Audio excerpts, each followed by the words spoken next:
Hey guys, ఈరోజు మనం ఈ వీడియోలో దేవరా టీజర్లో ఉన్న కొన్ని మైక్రో డీటెయిల్స్ అలాగే దేవరా మూవీ స్టోరీ ప్రెడిక్షన్ కూడా తెలుసుకుందాం. ఇంతలోపు మన ఛానల్ కొత్తగా వస్తే please make sure to subscribe. Teaser స్టార్టింగ్లోనే మనం ఇక్కడ ఈ బ్యాక్గ్రౌండ్లో 3 గాడ్స్ని అయితే చూసుకోవచ్చు అన్నమాట. అంటే ముగ్గురు దేవతలు ఉన్నారు, ఒక దేవత కాదు ముగ్గురు దేవతలు. అండ్ అలాగే ఆ ఊర్లో ఉండే క్యారెక్టర్స్ కూడా భయం అనేది లేకుండా మంచిగా డిజైన్ చేసుకున్నారు. అండ్ ఆ రూత్లెస్ కూడా మనం క్లారిటీగా అబ్జర్వ్ చేయదు, వాళ్ళంతా బ్రూటల్ అని చెప్పి. అలాగే వీళ్ళ జీవనోపాధి కూడా కంటైనర్స్ని దొంగతనం చేసి బతకడమే అనుకుంటా. మనకి టీజర్ అయితే అలాగే ఉన్నాయి.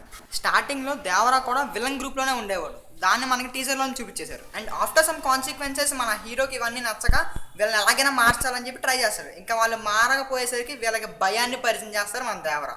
అండ్ అఫ్ కోర్స్ అందరికీ తెలిసిందే కదా, భయం పరిచయాలంటే మాటలతో కష్టం. సో అందుకనే అందరినీ లేపి పడేశారు. అండ్ అలాగే ఆ దేవరా క్యారెక్టర్ ఉన్న పవర్ఫుల్ కానీ తను చేసే ఫైట్స్ విధానం కానీ తన క్యారెక్టరైజేషన్ కూడా చాలా యూనిక్గా ఉంది. అండ్ ఈ సీన్ ఉంది కదా, ఈ సీన్ వచ్చేసరికి ఐ థింక్ ఆయుధ పూజ సాంగ్లో అనుకుంటా అప్కమింగ్ డేస్లో మనం రిలీజ్ చేయొచ్చు. అండ్ ఇందాక నేను చెప్పినట్టు వీళ్ళు జీవనోపాధి కంటైనర్స్ని దొంగతనం చేయడం అని చెప్పే కదా, ఆ సీన్ మనం ఇక్కడ చూసుకోవచ్చు. ఓవరాల్గా స్టోరీ వచ్చేసరికి మొత్తం 3 పాయింట్స్ మీద తిరిగిద్దని చెప్పి నాకు అర్థమైంది.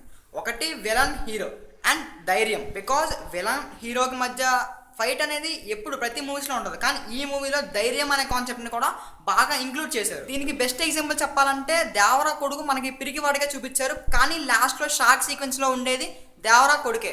సో ఇలాగ 3 పాయింట్స్ని ఈక్వల్గా బ్యాలెన్స్ చేసుకుంటూ స్టోరీ అయితే రన్ అయితే ఉంటుంది. అండ్ ఇంకా దేవరా ఎదించిన తర్వాత మన విలన్కి దేవరాకి ఇద్దరికి ఫేస్ ఆఫ్ అయిపోయిన తర్వాత విలన్ ఓడిపోతాడు. ఇంకా దేవరా అక్కడ ఉన్నంత వరకు దేవరా మాటే చెల్లిద్దని చెప్పి విలన్ చెప్తాడు. కానీ ఇలా చెప్తూనే ఇంకో సైడ్ నుంచి తనని ఎలాగైనా చంపాలని చెప్పి ఫిక్స్ అయితే చేస్తాడు. ఇంకా ప్లాన్ వేసిన తర్వాత దేవరాని చంపడం కోసం తన కొడుకుని ఆయుధంగా మార్చేట్టుగా మనకి చూపించారు. అంటే దేవరాని చంపడం కోసం తన కొడుకుని తన వైపు తిప్పుకున్నట్టుగా చూపించారు. అండ్ ఆ తర్వాత ఇంకా ఏమైంది అనేది మనం థియేటర్స్లో చూద్దాం. అండ్ ఇంకా మనం మైక్రో డీటెయిల్స్ విషయానికి వచ్చేస్తే ఇక్కడ మనకి వరద ఎంట్రీ సీన్లో తన లెఫ్ట్ సైడ్లో చూసుకుంటే కనుక పెద్ద తిమింగలం అస్థి పంజరం అయితే కనబడుతుంది. సో అఫ్ కోర్స్ వాళ్ళు ఉండేది సీ రీజన్ అంటే కోస్టల్ ఏరియా దగ్గర కాబట్టి అలాంటివి వచ్చి అలా పడిపోతే వెళ్ళిపోతూ ఉంటాయి. ఇలాంటి చిన్న చిన్న పాయింట్స్ పడడం వల్ల మనకి సినిమా చూసేటప్పుడు ఒక హై ఫీలింగ్ అయితే వచ్చింది అనమాట. హ్యాట్స్ ఆఫ్ టు ద కొరడా శివ గారు అండ్ టీమ్.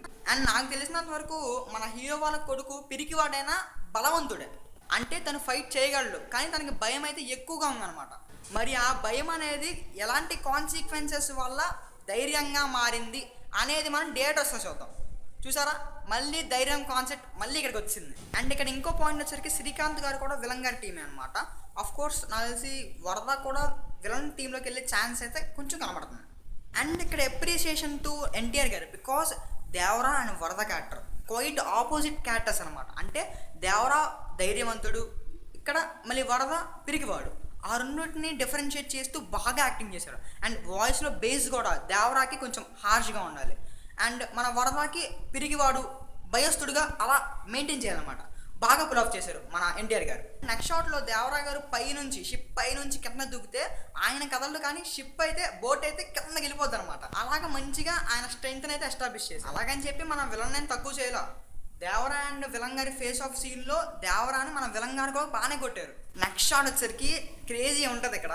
సో అండర్ వాటర్లో అస్థి పంజరాలు అయితే ఉంటాయి. సో ఇక్కడ 2 పాసిబిలిటీస్ ఉన్నాయి. ఫస్ట్ పాసిబిలిటీ వచ్చేసరికి మన విలన్ టీం వాళ్ళు షిప్ కెప్టెన్స్ని చంపేశారు కదా, వాళ్ళ అస్థి పంజరాలు అయి ఉండొచ్చు. సెకండ్ పాసిబిలిటీ వచ్చేసరికి మన దేవరా చంపేసి నీళ్ళలో పడేసి ఉండొచ్చు, ఆ అస్థి పంజరాలు కూడా అయి ఉండొచ్చు. అండ్ మూవీలో ఎలివేషన్ సీన్స్ కూడా చాలా బాగున్నాయి. అంటే క్లైమాక్స్లో మనకి షిప్లో ఒకటికి అమర్తారు కదా, ఆయన ఐ థింక్ దేవరా.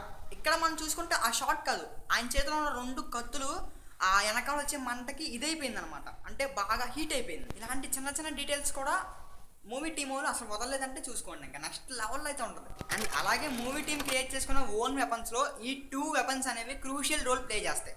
మెయిన్గా మన దేవరా గారి దగ్గర మటుకి ఎస్పెషల్లీ ఈ 2 వెపన్సే ఉంటాయి. And teaser climax shot and also my favourite shot, నీటిలోంచి షార్క్ మీద అలా వస్తుంటే గ్రాఫిక్స్ మటుకి బాగా పుల్ ఆఫ్ చేశారు మూవీ టీం వచ్చరికి. అండ్ అలాగే నాకు తెలిసినంత వరకు ఈ సీన్ వచ్చరికి మన క్లైమాక్స్ పోర్షన్లోనే ఉంటుంది. అండ్ అలాగే నేను నాకు చెప్పినట్టు ఆ సొరచాప మీద ఉంది వరదానే ఎందుకు బ్రో అన్నామంటే మనం క్లారిటీ చూసుకుంటే కొంచెం షార్ట్ హెయిర్ అయితే కనబడుతున్నాం. సో మూవీ మొత్తంలో షార్ట్ హెయిర్ ఉండేది మన వరద గారికి కాబట్టి వరద అని అనుకుంటున్నాను మ్యాక్సిమం. సో ఇదనమాట దేవరా స్టోరీ ప్రొడక్షన్ అండ్ నాకు జరిగిన కొన్ని మైక్రో డీటెయిల్స్.